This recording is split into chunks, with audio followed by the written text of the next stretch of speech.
raise your hand if you do have questions. But we have finally finalized our point-in-time survey instrument, and that's something that Lindsay Marsh, our data coordinator, has been working on for about the past week and a half. We finally got the word from Texas Department of Housing and Community Affairs that we could go ahead and do that.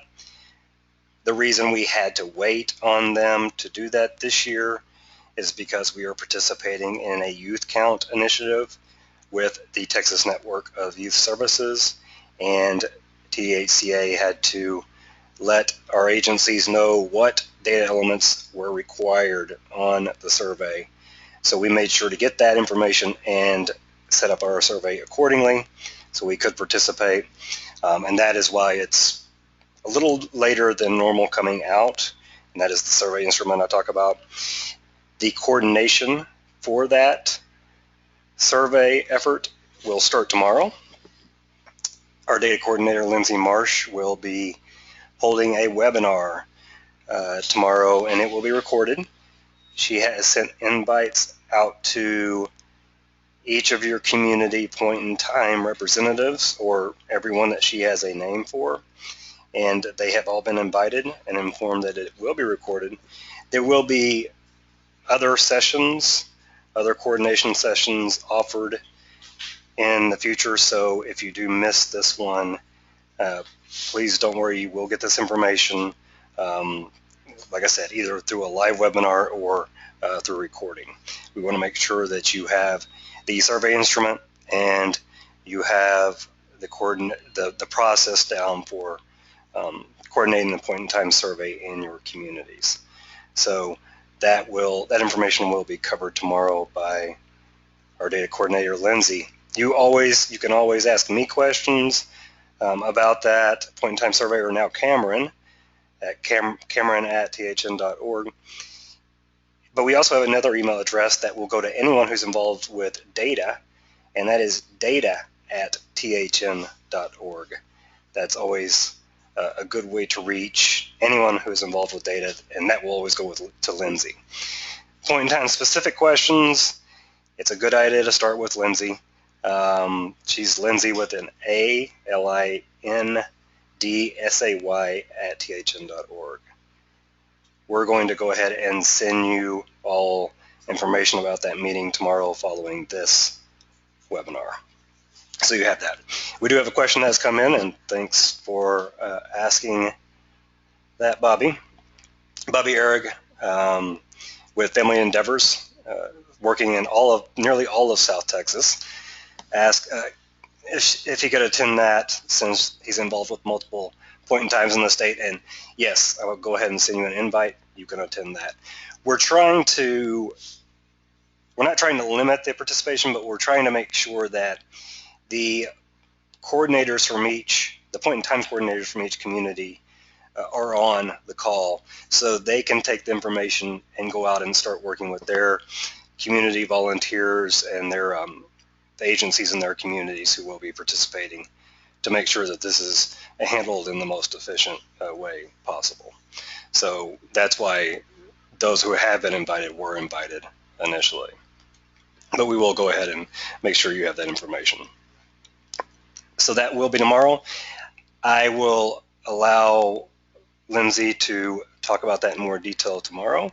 So I will not talk about that anymore unless you have other questions.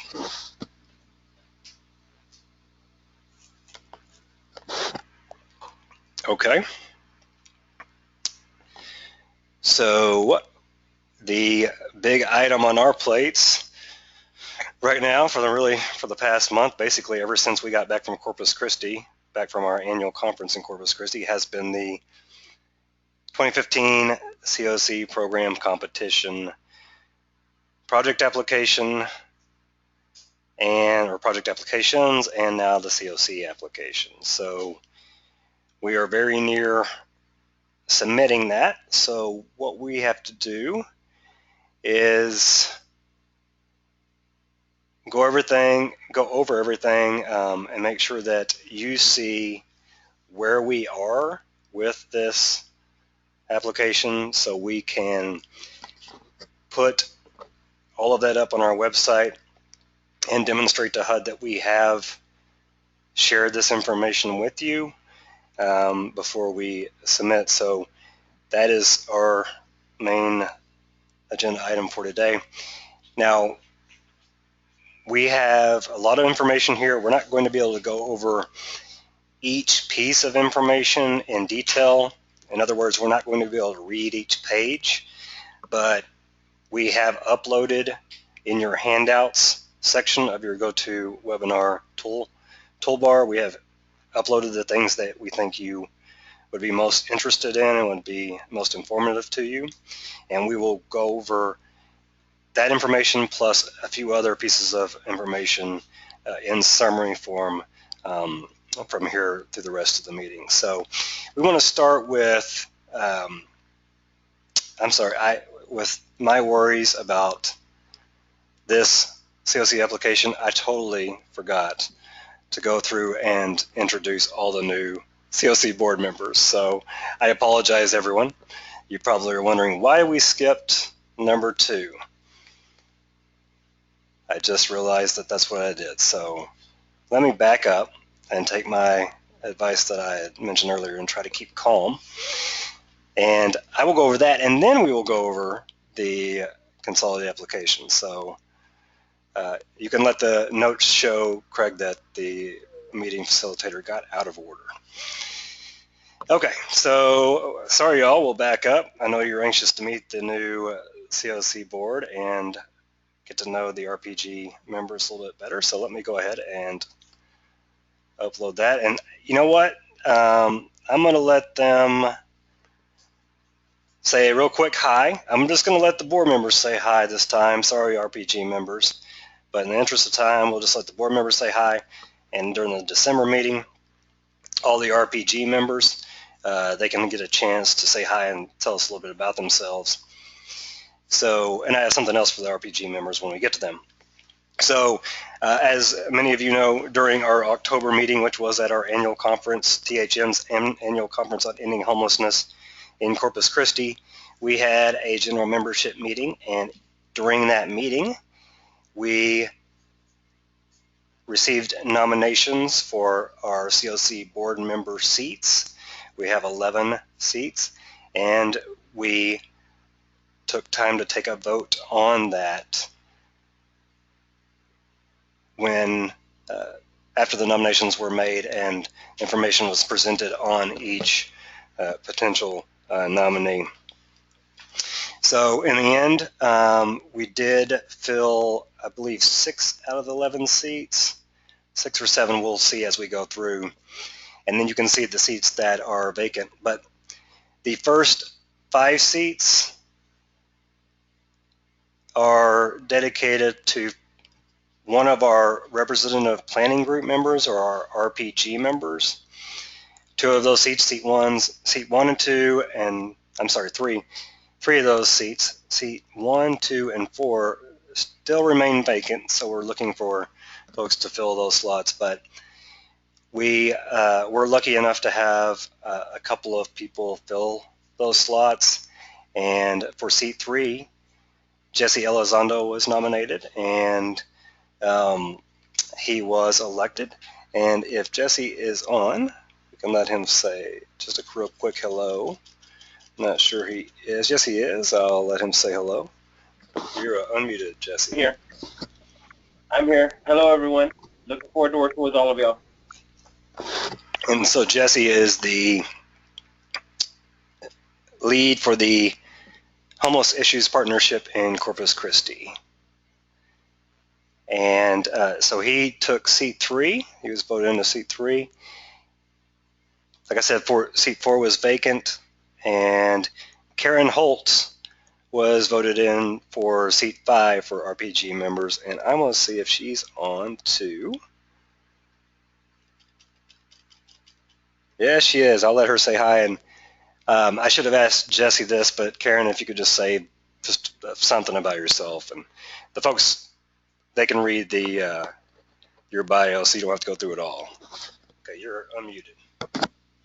Great. Good afternoon, everyone. My name is Karen Holt, and I represent 7 East Texas counties representing both the East Texas Human Needs Network and the Northeast Texas Homeless Coalition. Thrilled to be a part. And we are thrilled to have you and representing 2 local homeless coalitions, no less. That's great. So Karen and Jesse make up the 2 members of our board who are occupying the seats for RPG members. Then seats 6 through 11 are dedicated to specific areas that the CoC should be working in. For example, the continuum of care needs someone with lived experience, either someone who is currently or formerly homeless. And it's important to hear from folks that have been in that situation. And we actually have a few people that meet these needs. We did have a nomination from Hannah Adams, and she was elected into this position. And she's actually on too, so I'll let her say hi and a little something about herself. Hello, everybody. I'm Hannah Adams. I'm the Executive Director at Central Texas Opportunities, which is a community action agency. I also serve on the Brown County Home Solutions Board, which is an initiative to help homeless in rural Brown County. So excited to be a part, and I'm not homeless anymore, so that's really exciting. That is exciting, and it's good. Her involvement has already benefited the CoC greatly. When we were going through some of the work we had to do with the continuum of care application, she made sure that we kept the perspective we need to keep and the focus where it needs to stay, and that is on people experiencing homelessness. And so it's great to have her involvement. Carol Gresham was nominated for the seat for victim services, and she was elected into that seat. And I think she is joining us too, so I'm going to let her say hello. And you are unmuted. Can you hear? Yes. Okay. I'm Carol Gresham. I'm the Executive Director for Safety or Shelter Agencies for Families in East Texas. I'm honored to be serving on this board and hope I can bring my expertise to help victims of domestic violence that are homeless. Thank you. And that's a population that the victims of domestic violence, that makes up a huge part of the homeless population in the Balance of State and then any CoC. And I will say this about Carol. She is probably the most senior member of the Balance of State, Continuum of Care leadership, and that's simply by virtue of her being a host for the very first meeting I went to in this position about, oh my gosh, 9 years ago. So it's great to have her involvement. And another good thing about Carol, she just got to submit her 2 project applications for CoC funding, so yay. Seat 8 is dedicated to veterans, as many of you know. Ending veteran homelessness is a huge priority for our CoC, for HUD, for everyone, and so it is very important that we have a strong voice for this group, and one of the people that was nominated does have a strong voice, and his name is Bobby Eric, and I'll let him say something really quick. Hi, can you hear me? Yep. Hi, my name is Bobby Eric. I am a veteran, 17 years in the Army. I'm also a Wounded Warrior, and I represent half of South Texas, I guess, for the lack of a better word, or all of it, depending on how you look at it. So look forward to working with y'all. Thanks, Bobby. And actually, he works for an agency that represents a lot more of Texas than just that, so he does represent a wide area. And he's also already shown that he's very dedicated. He was stuck in North Carolina or Atlanta or somewhere in the airport, but still called in for one of our meetings. So we really appreciate that. Representing the seat for physical health, mental and medical and mental behavioral health is Mike Cagle. he actually had something he had to deal with, I think a bit of an emergency. So he wrote me earlier today and said sorry that he cannot make it. But Michael is, as you can see, the Director of Veteran Services for the Hill Country. Sorry, I don't remember what MHDD stands for, but I know he is out there in Kerrville, so it's good to have his participation. All right, seat 10, Kelly Stallings. She is actually someone who has been with us nearly as long as Carol, so it's great to have her involvement. And like Mike, she is unable to join us. She did email me earlier and explain that she has something going on. She is occupying the seat for homeless children and youth. Kelly has been involved with trying to end homelessness for youth for many years. And in fact, she not only serves on this Continuum of Care Board, but she is also the president of the Texas Network of Youth Services Board. So it's great to have her involvement. Seat 11, which is our last seat for our boards. Our board is for business or local government. We actually, I believe, had a couple of nominees for this, but in the end, Julia Lash was elected to this position, and Julia is with us, so I'll let her say hi. You are on. You're muted yourself, Julia.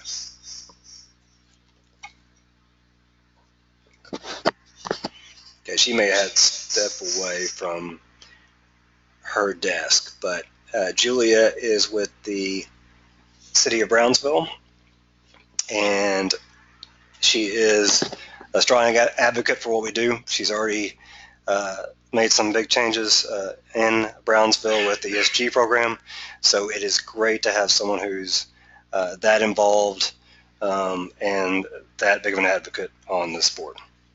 So I am sorry, everyone, for skipping over the COC board member introductions a little earlier, but there you go. That's our Texas Balance of State Continuum of Care board member list, and I believe you have this in your handout section on your GoToWebinar dashboard. I know I'm calling it several different things. Toolbar, I'll just call it toolbar. So I think you have it in your handout for that. If you don't, I'll put it up while Cameron is going through her summary. And as always, you'll receive all this documentation after the meeting, along with a YouTube address for the recording of it. Okay, then I want to go through the RPG members. I'm not going to go through them in as much detail. And as I said, if you are an RPG member, I am sorry about that. There is some overlap, of course, because we do have 5 seats that on our COC board that are for representative planning group members. So there's a little bit of duplication anyway.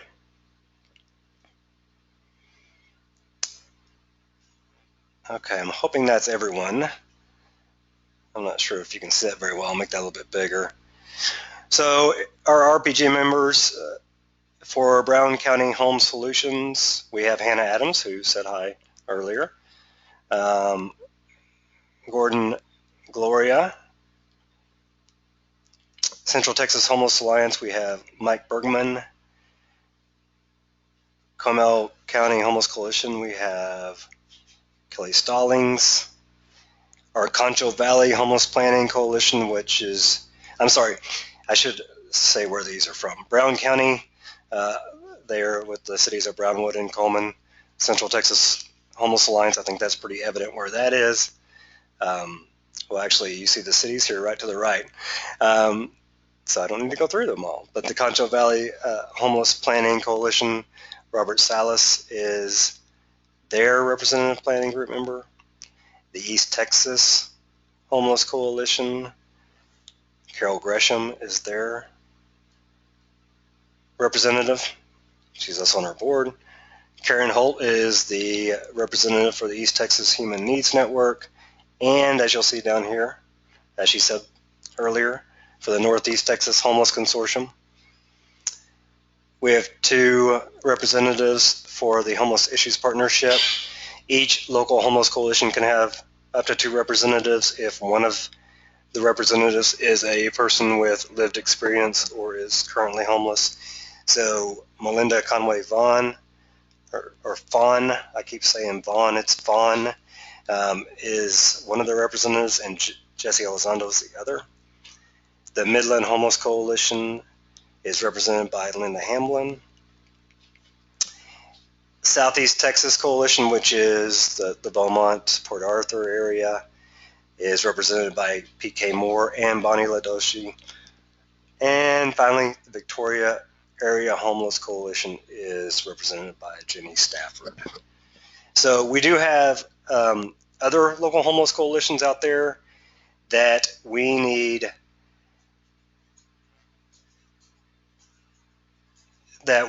to get representatives for. So please contact Mary Dodson if you represent one of those homeless coalitions and your coalition needs to nominate a representative. She has a nomination form and she can provide that to you. And we will correct this because Lufkin is not in the Southeast Texas Homeless Coalition. If you see any errors on there, you can let us know. Whenever we send you the documentation, you can make sure that we know what there is and we can edit it.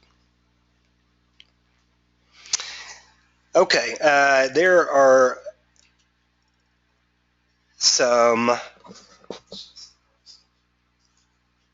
questions that have come up, and actually let me start with the first question. I want to make sure that everyone is hearing me okay. Someone said that they lost their sound. That does happen from time to time. If someone can just type in and say, hey, we're hearing you fine. Okay, it looks like we are still coming through. One person may be having a little bit of problem with their computer. Okay, good. Okay, there was actually one question about the point in time coordination that I skipped to when I initially neglected the meeting the new board and RPG members. And there may be more questions about that since I really didn't give you time to ask questions. I just skipped back to where I should have gone to before. But Terry Caswell asked what time the training will be tomorrow, and it will be at 2 o'clock tomorrow. So the point in time coordination training will be at 2 p.m. tomorrow. Will be led by Lindsay Marsh, our data coordinator, and it will be recorded. And the last thing I'll say, unless you have other questions about that, we will send you the invite after this meeting. So if you're on this call, on this webinar right now, you may attend that meeting because we will be sending you the registration. Any other questions about that?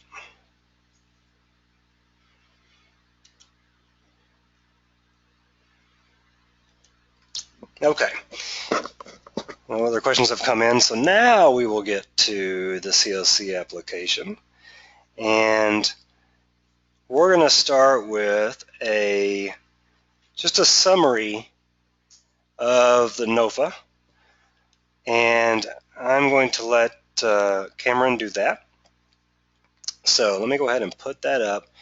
This is in your handout section of your GoToWebinar toolbar. So you should be able to download it for yourself if it's easier to read that way. But as she goes through it, I will scroll through it, and please type in questions or make your comments if you need to as we go through it. After she goes through that, then I'm going to quickly summarize where we are in our CoC application before getting to our project application package. So I'm going to go ahead and turn off my mic and let her speak. And go ahead. Okay. As you all will see, this is a long document, and I'm not going to go over it all, but I hope that will be helpful to some of you to have a better understanding of what the NOFA is and its different components. And as Eric said, I'm going to go over this very generally, and then he's going to get more specific into the BOS application.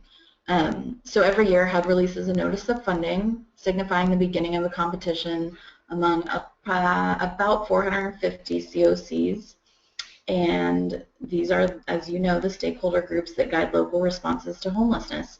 The NOFA this year was released on September 17th, and it is due on Friday.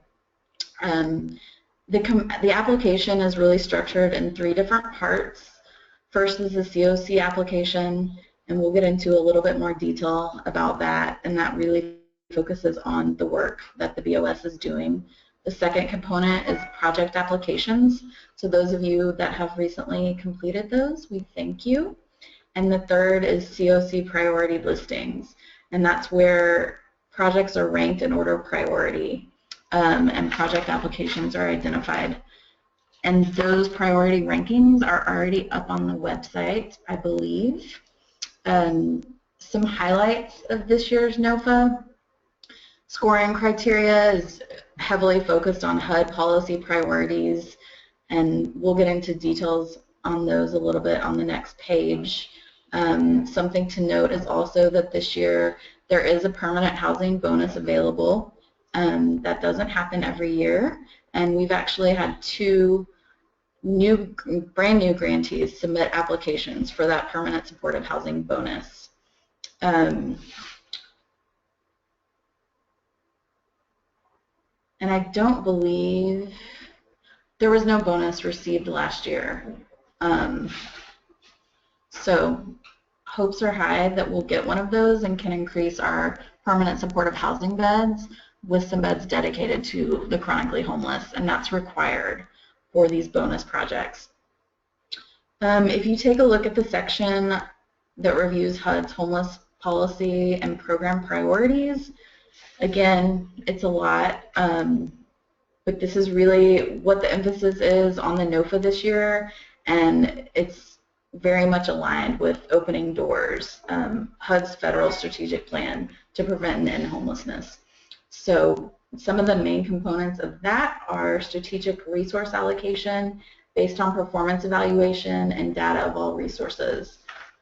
2, ending chronic homelessness, ending family homelessness, ending youth homelessness, ending veteran homelessness, and using a housing first approach. And that's something you all will probably get tired of hearing about from me over the next few months. And then the next section really breaks down the scoring criteria for the application, and again, have created this document for you all to really see and break down the point structure for the NOFA. I'm just going to quickly go through these primary key factors, and that's COC coordination and engagement. And a lot of that has to do with the structure and participation of all of you on the call today, so thank you again for serving.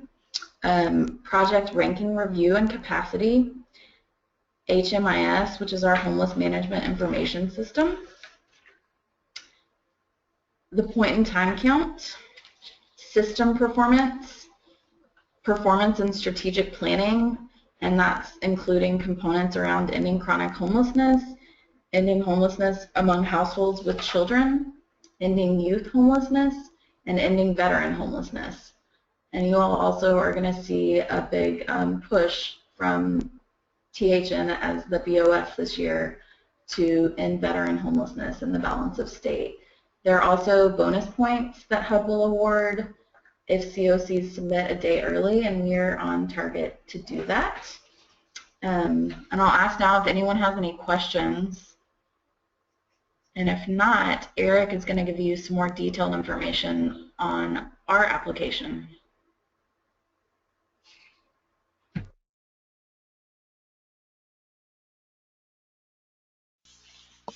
All right, so we're not seeing any questions come in.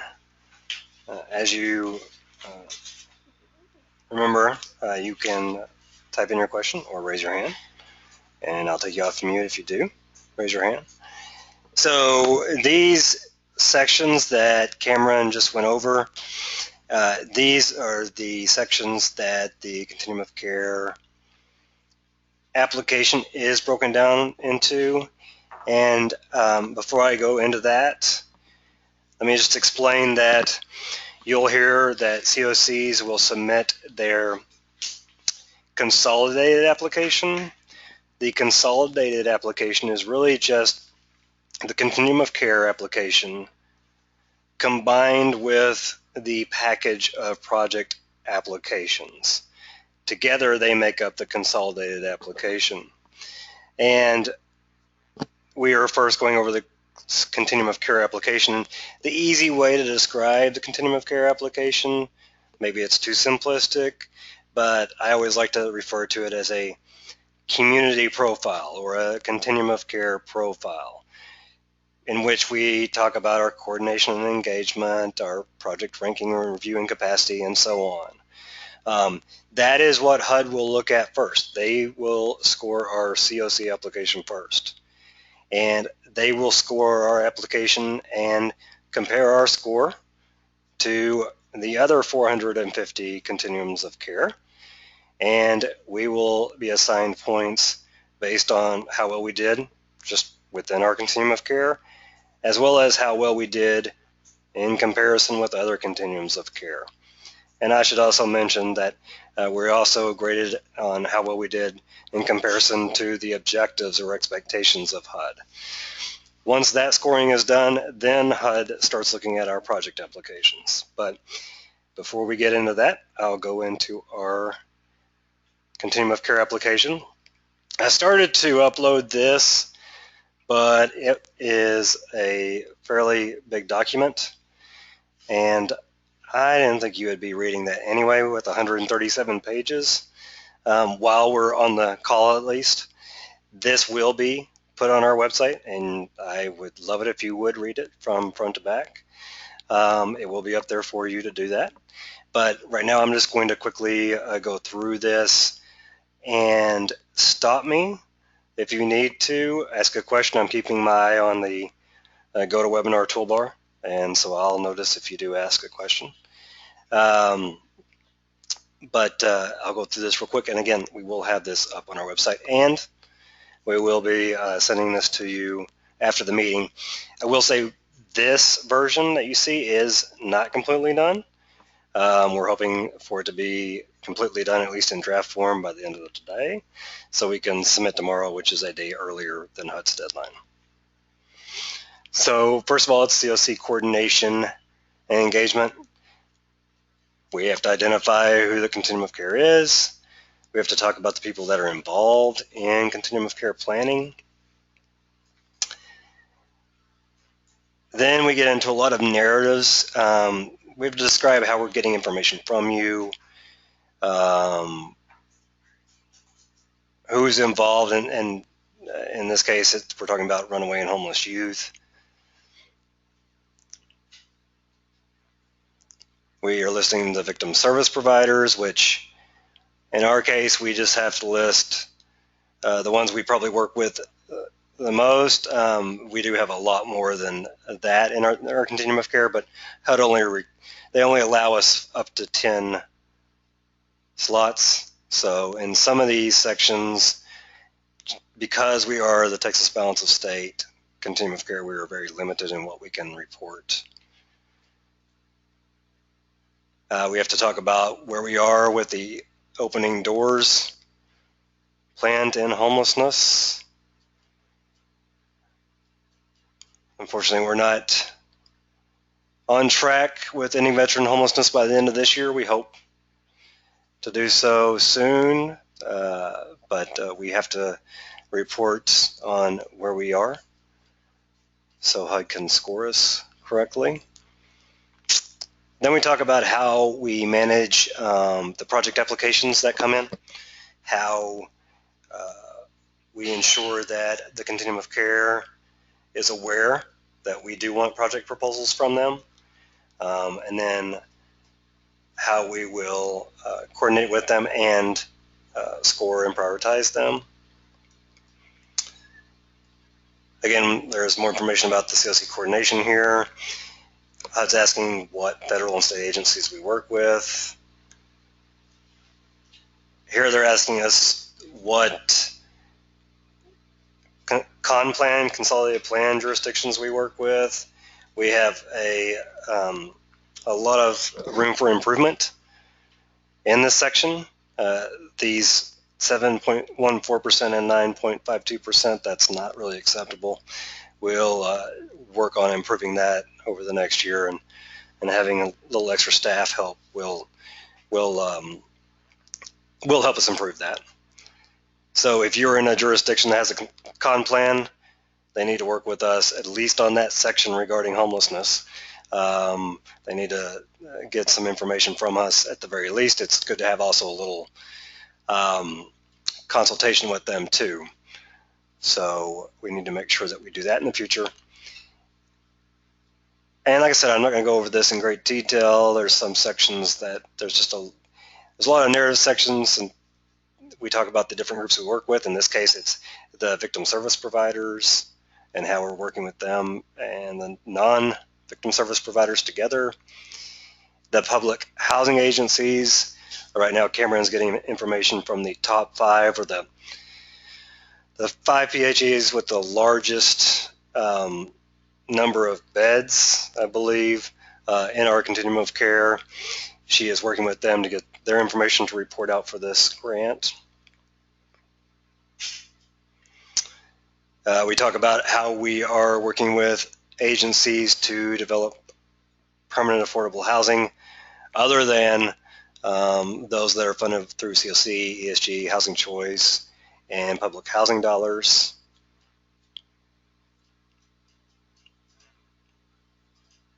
Then we get into our continuum of care discharge planning. This is, again, something that is very difficult for the balance of state. In a lot of our communities, say if you're in Austin, you work with your local foster care agencies in Travis County, Austin, Travis County, and you have a discharge plan in place with them. In our case, we have to try to work with state agencies on this. So we really only have 2 plans, and even those could be improved. This is something that we can work on a little bit more in the future, and I will have time to work on that a little bit more now that other people are here. And I'm trying to find my mouse here so I can, there it is.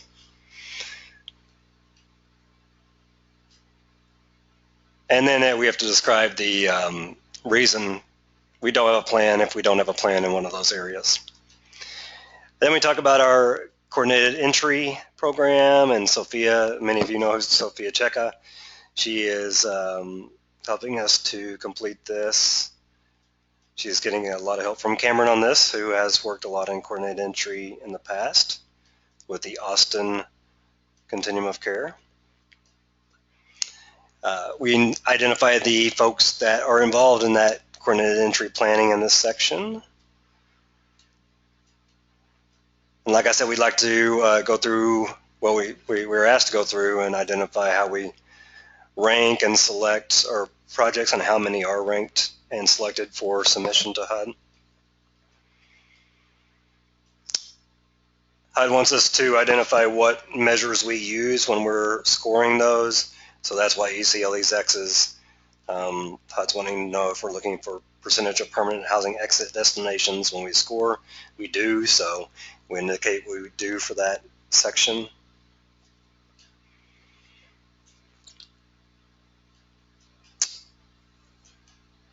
You see some dates on here. HUD wants to ensure that we are putting information up for you all to see in a timely manner, and should you have a project application that had to be rejected for not meeting deadlines or another reason, they want to make sure that that project was notified of that and at time of that, and I will get into that in a few minutes. We did have 2 project applications rejected this year.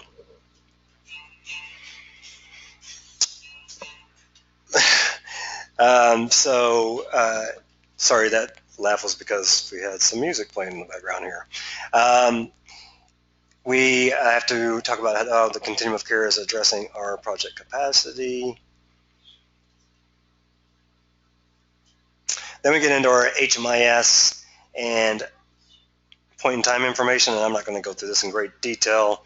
You all can read this at your leisure. They just ask, HUD wants to know about the funding and what type of system we use, what type of bed coverage we have, things like that. We need to improve our bed coverage. That's one thing we certainly have noticed going through this continuum of care application. It's not something we didn't know about already, but this application always makes things very clear. The 2E section is all about the point in time count. You can see that it's important that we do a good job with this. This was completed, most of this section was completed by Lindsay a few weeks ago, so we're good with this, I think, for the most part.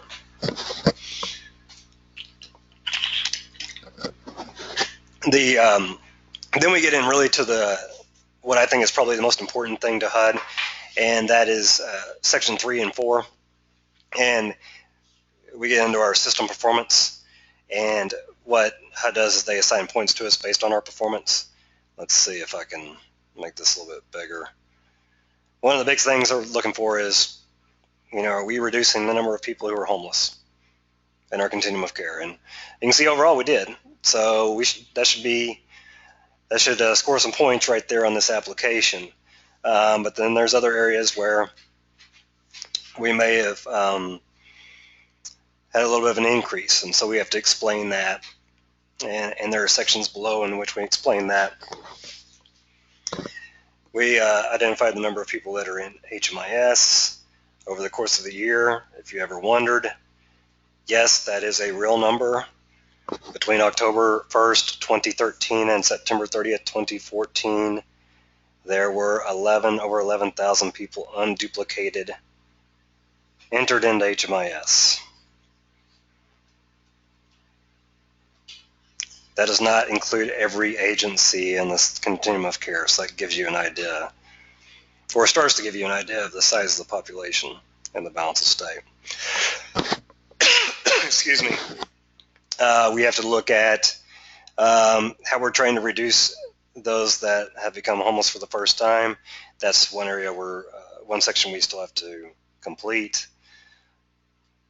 We will be completing that very soon. We talk about how we're trying to reduce the length of homelessness. Just some other performance measures that HUD wants to track. Exits to permanent housing, that is a big one. We need that percentage to be a lot higher. So we actually have someone who is a performance monitor now working at Texas Homeless Network, and he is going to be focusing on, well, many things, but this is one of the things he will be focusing on with our continuum of care applicants. Also, we need to make sure that we have folks that are either exited successfully or they retain the housing that they have if they're in permanent housing. That's not too bad, but we can do a little bit better than that, I think. And again, our performance monitor, Ben Murguia, will help with that. We're trying to, one of HUD's big things is eliminate the returns to homelessness. So we're going to try to do that, and we're trying to demonstrate that with this narrative. If you do actually take the time to read through this, when you're reading the narratives, keep in mind that there are a lot of acronyms used, and it may not read it like you would want it to read. It sure doesn't read like we want it to read, but one thing you might notice is that we are limited to 1,000 characters, and that's not just the letters, folks, that is the spaces in between. So when you try to write something in 1,000 characters or less, you realize how small of a space that is. So please keep that in mind. Please don't write Cameron and say, I think you guys really need to look at your grammar for this section, because HUD is not really that concerned with that, as you can see if they're only asking us for 1,000 characters. One of the things that HUD wants us to do is increase employment, and of course we try to demonstrate that with that narrative.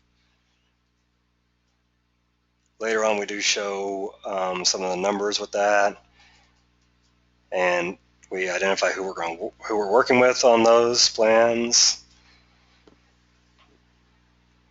We talk about outreach. So we talk about, some of you might see your agencies listed in some of these sections. I noticed just in the past page or two, Goodwill and Path named.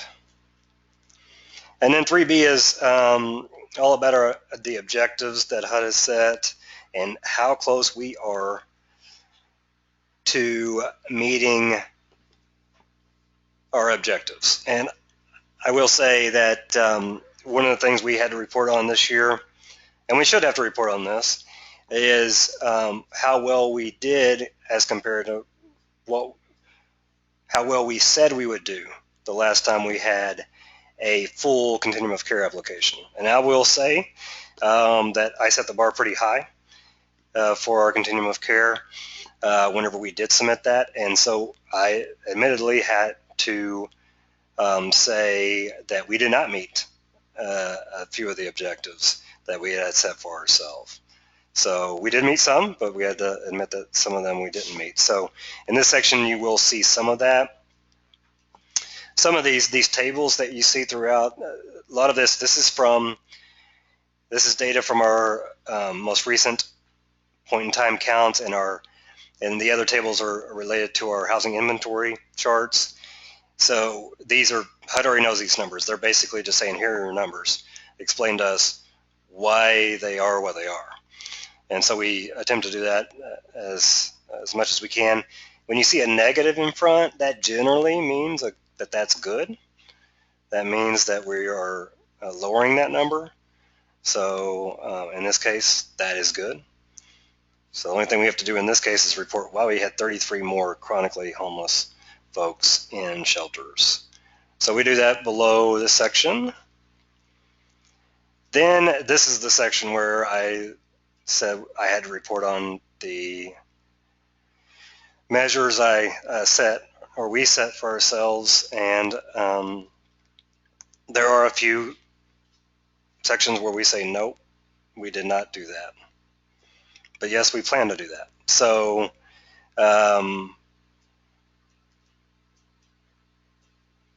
HUD is scoring us on those things. In fact, I'm sorry, I need to point out that this first section is what we said during the last full application. 3B 12A is the response.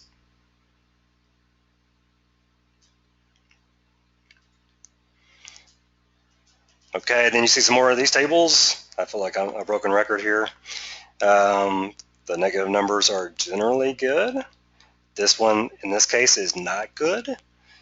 But this is not correct. And we try to explain to HUD why this is not correct.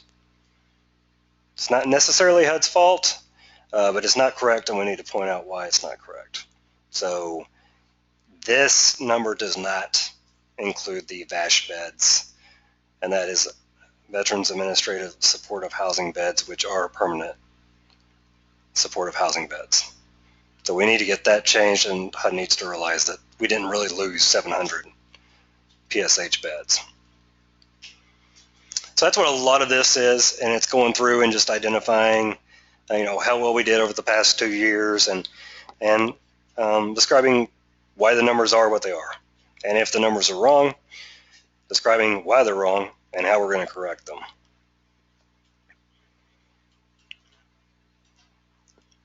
And we have to describe our plans for correcting them. The objective number 2 is ending homelessness among households with children and ending youth homelessness. There's a lot of sections here. It's kind of follows the same format as the objective before. So if you read through this, you'll see that they're comparing what we did in 2014 against 15. And then asking us to give them a plan for the future and how we're going to keep going in the right direction or reverse the direction we are in and get in the right direction. And I know I'm going through this real fast, y'all, but you will have this to review, like I said, in detail.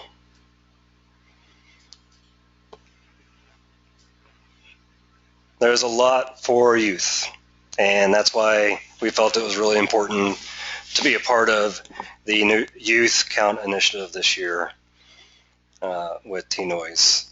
So there is a lot with youth, and of course families, that's always a big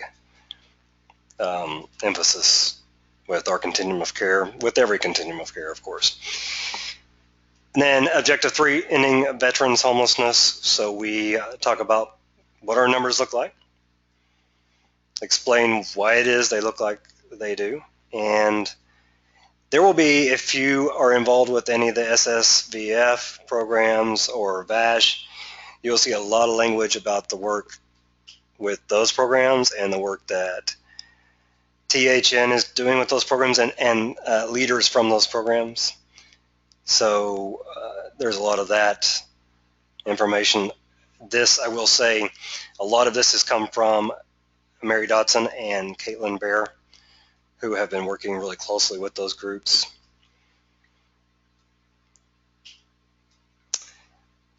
And we did have to admit that, no, we will not be ending veteran homelessness by the end of 2015. I mean, that's not going to happen, unfortunately, but maybe we can make it happen in 2016.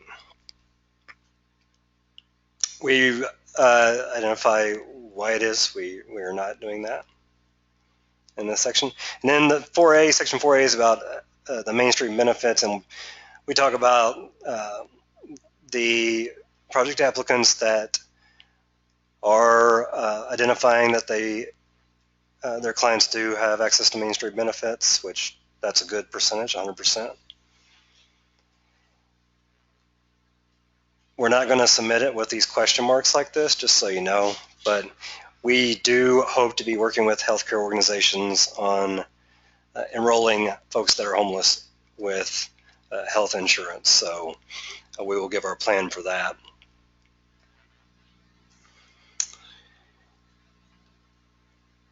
Here we need to identify how we get that information and information to folks that are experiencing homelessness, but specifically information about health insurance.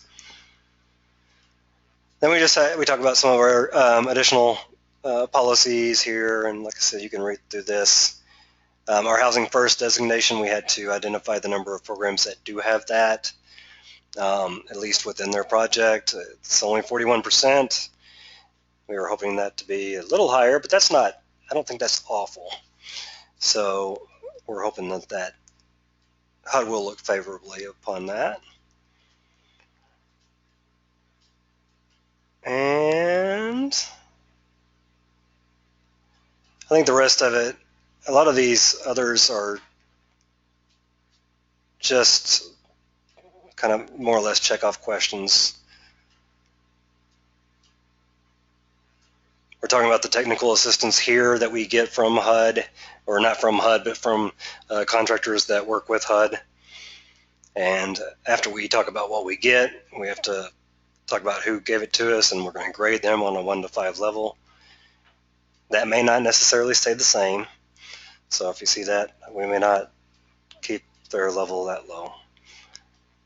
And then we have a lot of attachments that we have to put up. And then we put up everything we need to.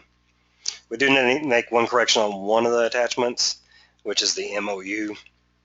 We need to make sure to get that signed and then re-upload that. But then the consolidated application, we need to put that up on our website, and that needs to be attached as well. So, and what we're attaching is evidence that it was put up on our website. So that will be up on our website later today.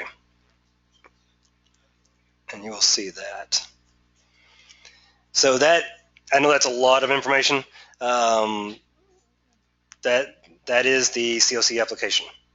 And that is something that we are really trying hard to finalize today. Well, at least by tomorrow. So I'll send that to you. You can review that. So there's one question. Oh yeah, Tracy Fair on with Goodwill in Corpus. She asked if, and I think she's just asking us, but since I brought it up to you all, she noticed that the count of 11,000 of unduplicated people in the continuum of care from HMIS data. She noticed that and it caught her eye, and she's asking if she can put it on social media.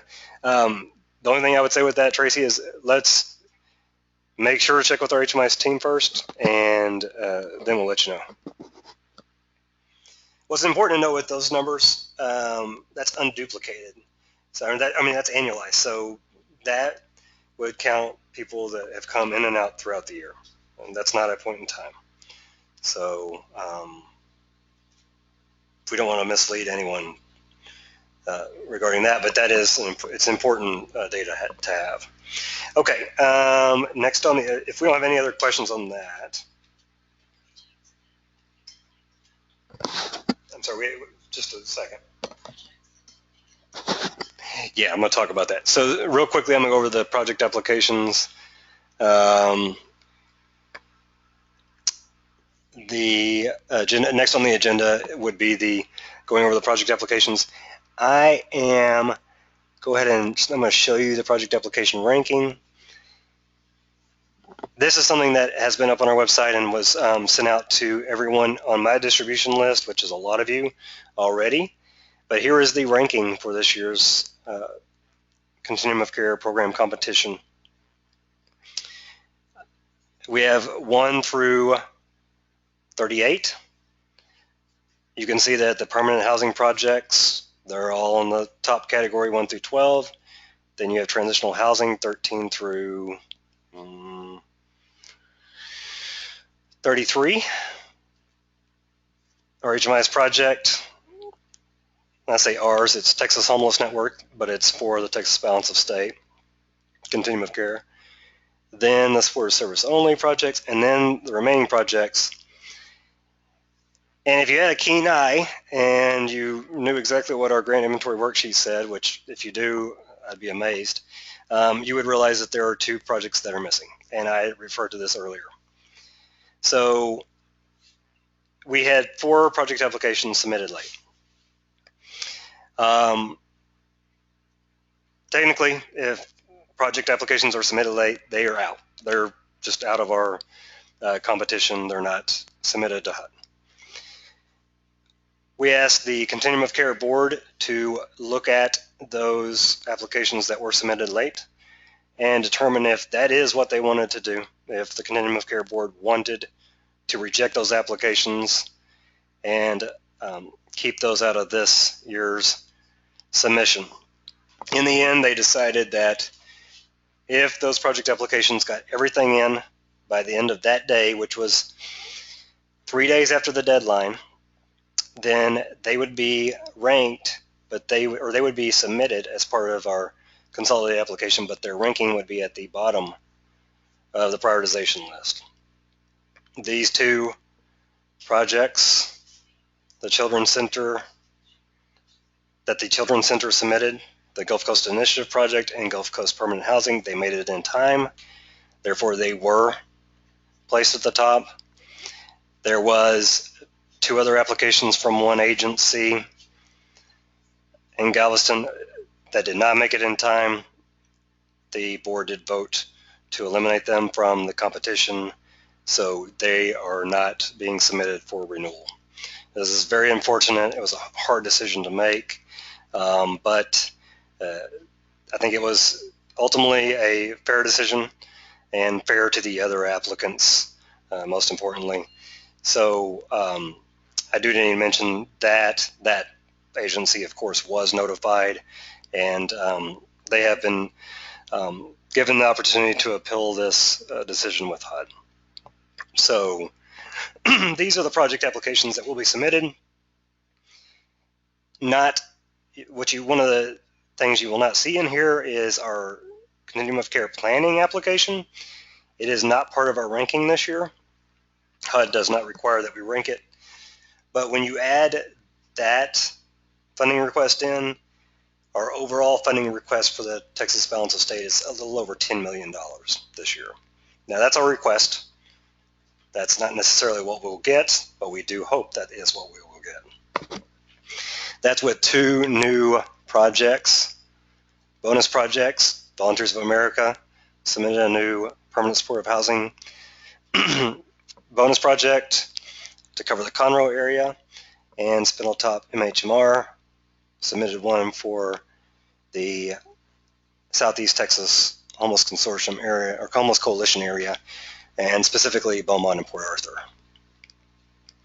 So we're hoping that those projects are funded in addition to all of our renewal applications, which every other application you see in here, they would be renewal applications with the exception of those 2.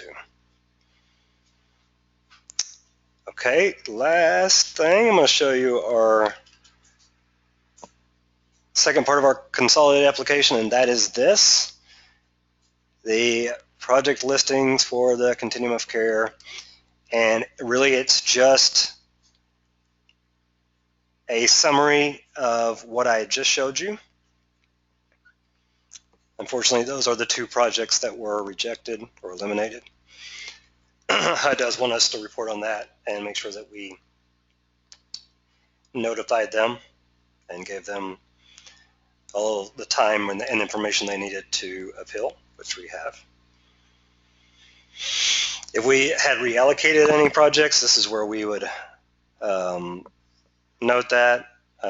We did know that they were eliminated, but no, that money was not reallocated, unfortunately, which that's very unfortunate. If we had any projects that their grant request was reduced for reallocation, this is where we would note that. We do not have that this year. Might be something the CoC wants to consider for future years. And that would be a case where, say, a project applicant is not using all of their money routinely year to year. That money could be used for another project, theoretically, and so that's where you would list that money into this section. And again, since there is no money reallocated, there are new projects through reallocation. Okay, here are new project listings that I pointed out earlier, the one in Conroe with Volunteers of America, Texas, and Spindletop MHMR in Beaumont. I should point out that the reason, one of the reasons, the main reason that's so high is because of the number of years it covers. So you can divide that number by 3 for the year-to-year budget amount. Then you have all of our renewal project applications, and it covers a couple pages. These are the same project applications that were on the sheet before. This will also be posted. You'll be able to read this in detail if you want. There's our planning grant application. This is a lot of money. This would be more money than we have been able to apply for in the past.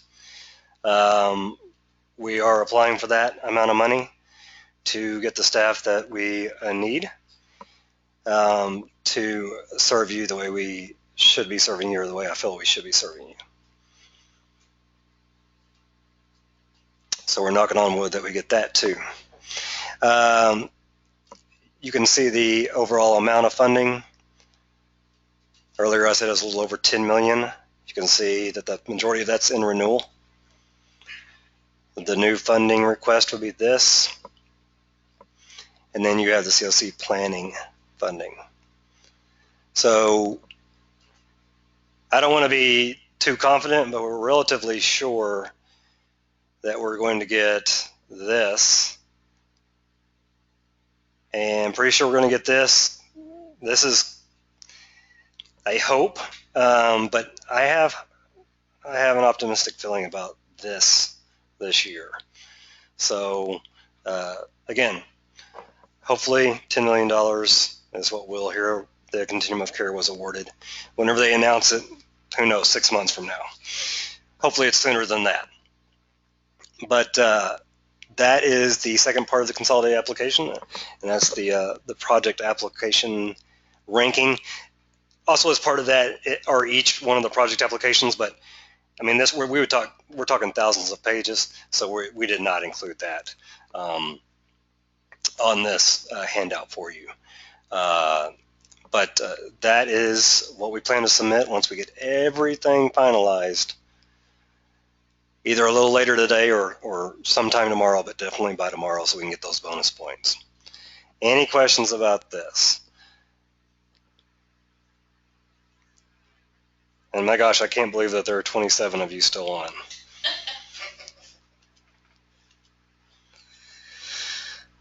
Ultimately, I mean, I'm glad you are, because it shows that you care, even though you might also be working while I'm talking, which I understand that. But ultimately, this is your continuum of care application. This is your continuum of care, and ultimately, we are the folks that work for you. So, you know, you just need to continue to hold us accountable, and that's what we're wanting you to do.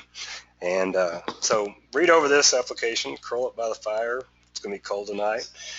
Read it over it, and it'll help you fall asleep. But no, I wish everyone luck who has applied for this money.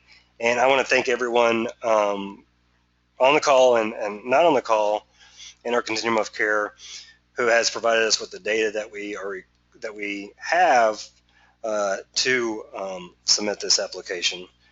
And all the successes we report are all really your successes.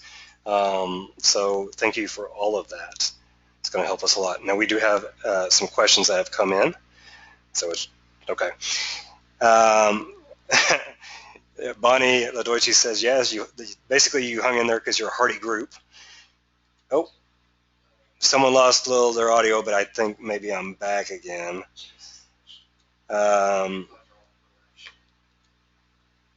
Yeah, we do have a question. There are a few. Linda says, thanks for your hard work. Dell Ferris with Spindletop says, thanks again.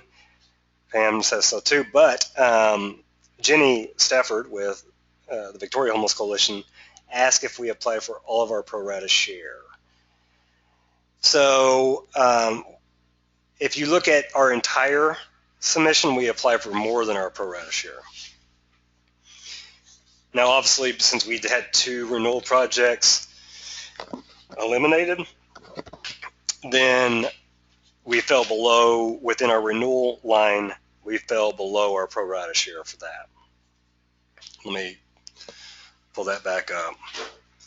Our pro rata share was really about 7.5 million. And as you can see here, it is more like, yes, little under 7.2 million. So we are applying for a little bit less of our pro rata share there, but overall we're applying for about almost 3 million more than our pro rata share. So, and we're hoping to get every bit of it. So hopefully that answers your question. So that's it. We're going to continue to work on it. If you have any other questions, please ask them.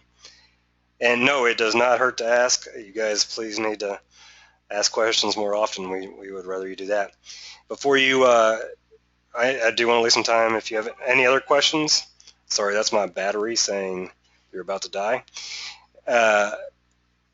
If you have any more questions, please stay on. But real quickly before you leave, I want to make sure that everybody knows when the next meeting is. Of course, we will invite you to that next meeting.